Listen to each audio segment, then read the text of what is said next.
یہ کبھی بھی افواج پاکستان کی یہ ملٹری کوڈ سے ان کا ایک رانگ امپریشن ہے کہ یہاں شاید وہاں قانون کو نہیں چلتا، پورا ہوتا ہے، اس کو اپیل کا حق ہوتا ہے. کیونکہ یہ ایک بہت بڑا پریشر تھا کہ اس کے اوپر لوگوں کو سزائیں دی جا رہی تھی اور دہشت گردوں کو کھلے آپ نہیں چھوڑنا چاہیے. تو میں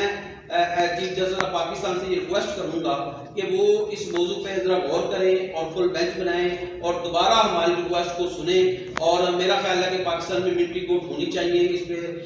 تفصیل سے تو جنرل صاحب آپ کے ساتھ بات چیت کریں گے اور میں چاہوں گا کہ میں زیادہ ٹائم نہ لوں. آپ لوگوں کا بہت شکریہ اور تفصیل سے آپ سے جنرل صاحب بات کرتے ہیں. لیفٹیننٹ جنرل دیون صاحب، صدر ایکس آرگنائزیشن. تیسری میری وہاں ملاقات جو ہے وہ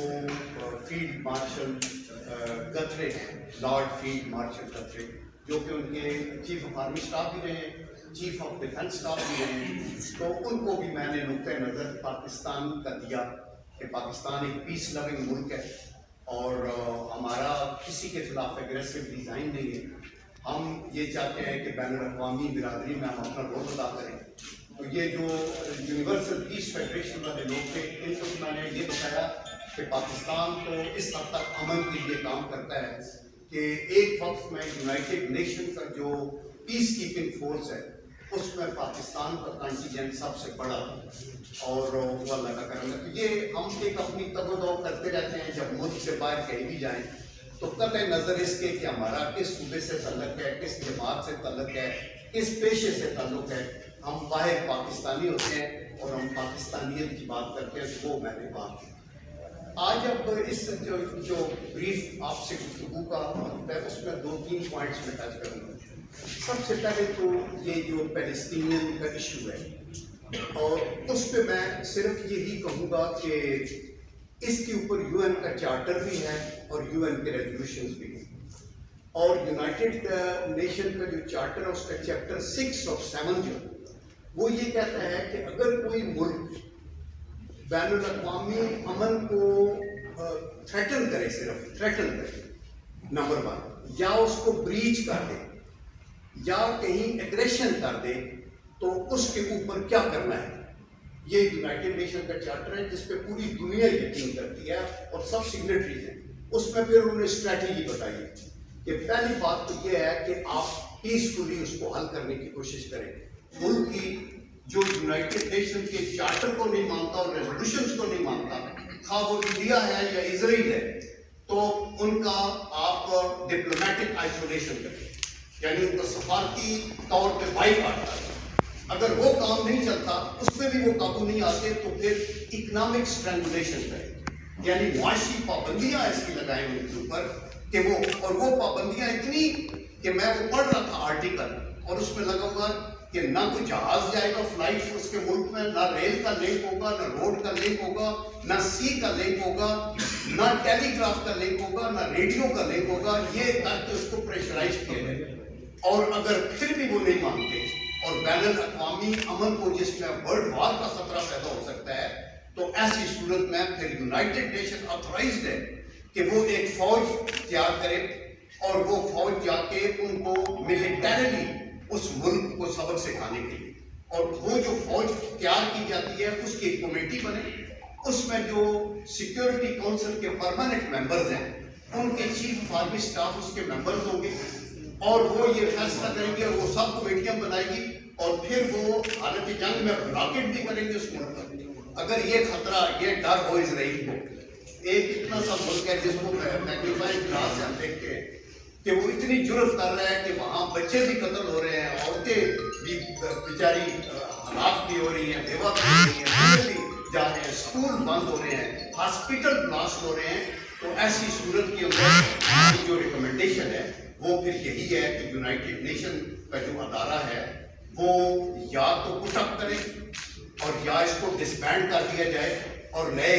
آپ دیکھیں، آپ نے پہلی جنگ عظیم کے بعد لیگ آف نیشن بنائی کہ کانفلکٹ ریزولوشن، وہ جب فیل ہوئی تو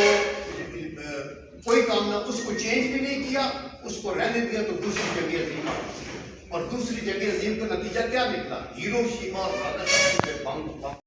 سوسائٹی کی طرف سے، جو کہ بڑی پوٹنٹ فورس ہے، تقریباً 30 سے 40 لاکھ لوگ ہیں جس میں آرمی، نیوی، ایئر فورس،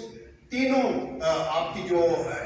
جو second line forces, ranger, F C, جتنے ان کے ریٹائرڈ لوگ ہیں، پلس وہ سویلین لوگ جو کہ ٹریڈ آؤٹ آف ڈیفینس ہے، تو یہ تقریباً 35-40 لاکھ لوگوں کا یہ ہے، جس کا مجھے اعزاز ہے کہ میں اپنی بڑی انکساری کے ساتھ میں ورکر رہنا چاہتا تھا، مجھے انہوں نے اپنا پریزیڈنٹ الیکٹ کیا، تو یہ ہماری آواز جانی چاہیے۔ اور اس مسئلے پہ میں یہ بھی کہوں گا کہ اگر حکومت منظور کرتی ہے اور وہ چاہتی ہے کہ وہاں کچھ والنٹیئرز بھیجنے ہیں، کوئی رضاکار، کچھ سوشل ورک کے لیے، کوئی ڈاکٹرز، کوئی نرسز، کوئی ایکس سروس مین سوسائٹی اس کے لیے پوری مدد کے لیے تیار ہے، اور ہمارے لوگ وہ وہاں جا سکتے ہیں۔ یہ تو بات کی ہے۔ دوسری بات میں ٹیررزم کی ہمارے عزیز صاحب نے بات کی ہے، یہ ایک بڑی دکھ دہ بات ہے، اور یہ جو لاسز ہے یہ ہم برداشت نہیں کرنا چاہتے۔ آئے دن ہمارے جنگ میں اتنی کیجولٹیز ڈیلی نہیں ہوتی جتنی جی آج 14 لوگ ادھر شہید ہو گئے ہیں، 13 لوگ ادھر شہید ہو گئے ہیں۔ اور میں آپ کو یہ بتانا چاہتا ہوں، پوری قوم بھی سن رہی کہ یہ جو ہے نا مذہبی انتہا پسندوں کی بس کی بات نہیں ہے کہ میاں والی کی پوسٹ کے اندر گھس جائیں، یا مہران بیس میں گھس جائیں، یا P3C اورین کو اٹیک کریں، یا ہمارے جو سافٹ جہاز ہیں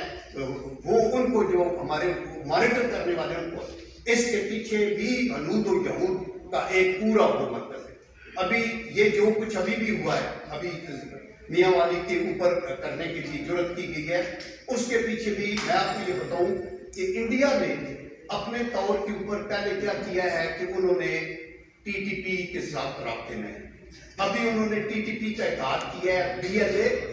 BLF اور BRA کے ساتھ کہ آپ اکٹھے ہو جائیں، فنڈز بھی ہم دیں گے آپ کو۔ پھر انہوں نے کیا کیا ہے کہ یہ جو آپ کی جماعت ہے، جماعت الاحرار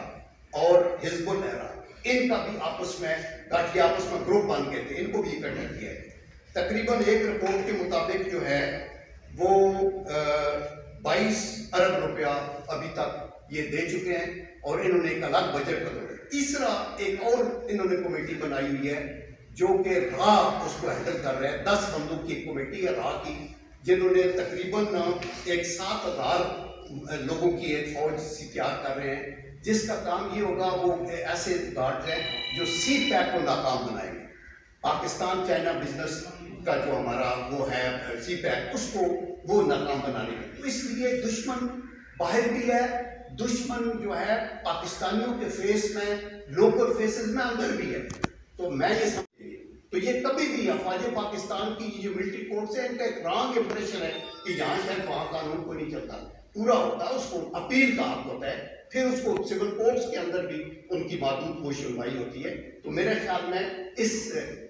فیصلے کے اوپر بھی ریویو کرنے کی ضرورت ہے۔ یہ تو میں لاسٹ ایک پوائنٹ میں یہ کہنا چاہتا ہوں کہ دیکھیں، پاکستان کے اندر سے کچھ جو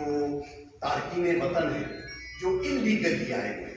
امیگرینٹس ایسے، ان کے پاس کوئی نہ پاسپورٹ ہے نہ کاغذات۔ آپ دیکھیں، ہم دھماکوں کا شکار ہیں، ہم ٹیررزم کا شکار ہیں، ہمارے اوپر قتل و غارت ہو رہی ہے، تو ہمیں احتیاط تو کرنی ہے۔ ابھی یہ دنیا کا کوئی ملک بھی اجازت نہیں دیتا کہ کوئی اگر آپ کے پاس کاغذات نہیں ہیں، آپ انلیگل امیگرینٹ ہیں، تو وہ آپ کو کہیں یہ صاف کرنا رکھیں، یہ کریں۔ ابھی جو حکومت کا فیصلہ ہے وہ صرف اور صرف غیر قانونی لوگوں کو، اور ان میں سے بھی بہت سے والنٹیرلی واپس جا رہے ہیں، اور ان کے لیے کھانے پینے کا بندوبست، میڈیکل کا، ٹرانسپورٹ کا وہ کیا جا رہا ہے، تو ہمیں تو خوش ہونا چاہیے۔ ابھی بھی میں دیکھتا ہوں کہ کچھ لوگ سینکس جو ہے نا، ضرور کوئی نہ کوئی پوائنٹ نکالنا ہوتا ہے۔ میں دیکھ رہا تھا برطانیہ میں نے کہا کہ آپ کے پاس اگر ایک انلیگل امیگرینٹ ہو تو کیا آپ کرتے ہیں آپ؟ انہوں نے کہا ہماری پالیسی کی 3 حصے ہیں۔ پہلی بات تو یہ ہے بارڈر مانیٹر کریں، کوئی بندہ انلیگل اندر داخل نہ ہونے پائے۔ نمبر 2، اگر وہ ڈیٹیکٹ ہو جائے تو اس کو ڈیٹین کر دیں، ڈیٹین کر کے اس کو اریسٹ کر کے اس کو ڈیپورٹ کر دیں۔ تو میں نے کہا یہاں تو کئی انلیگل آئے ہوئے ہیں، اور ان کے تو بچے بھی یہاں پیدا ہوئے ہیں جو